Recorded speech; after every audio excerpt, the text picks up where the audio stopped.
Hey, good morning, guys. So this is Davina, and I am actually sitting in my office at work. And I did send a video message yesterday about everything that's going on in Baltimore, but I woke up this morning and I saw the extent of the damage, and just watching the video and the way people were reacting, it kind of really pained me. So the word of the day today is embarrassed. I'm embarrassed by our people and the way that they act. Don't get it twisted.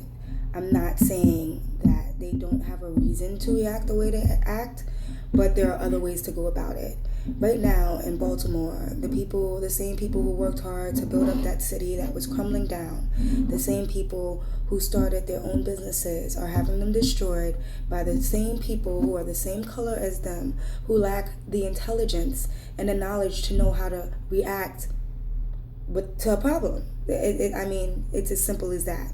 So, and I understand that people are products of their environment and they grow up not knowing better because they've been taught that they have to live inside that bubble and the boundaries that society has given to them. So you have a group of people who've been disenfranchised, who lack the proper education systems, who only thing that they know is when I get angry, I'm going to act out because my pride is more than anything. Instant gratification is more than anything than me thinking about building a future.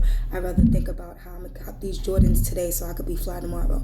The fact that these youngsters feel like they don't have enough or they can't give enough to the world, that they can't even see past living to the next day, that they only hear about instant gratification is the real problem. The problem is with the systematic racism that still, is very evident in our country.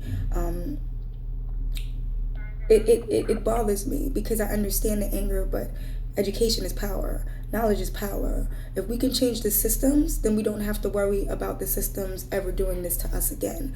But until we come to that realization and until we can talk about it and not just say, let's do it this way. Let's find solutions to the issues and not just talk about the issues and talk around the issues, because this is going to keep happening. I hate to say it that way, but guess what? African Americans or people of color are going to be disenfranchised, and they're always going to be treated with reasonable suspicion. They're going to be stopped by the cops. This is coming from someone who is a criminologist. I have several degrees in criminology and deviance, juvenile justice, but I'm a clinical social worker right now. And the one thing that I really can't get over is how, to the public view, they are measuring our own intelligence as a people. Because when you react like that, understandable, the police might not have had justification for what they did or their reactions. But for on the day that a mother is laying their child to rest, in his name, people participate in all sorts of violence, it's a problem for me. So, like I told you, the word for today is embarrassed. I'm embarrassed. I'm embarrassed that we can't get past our violent nature. Martin Luther King didn't preach nonviolence for no reason. Mahatma Gandhi did not preach nonviolence for no reason.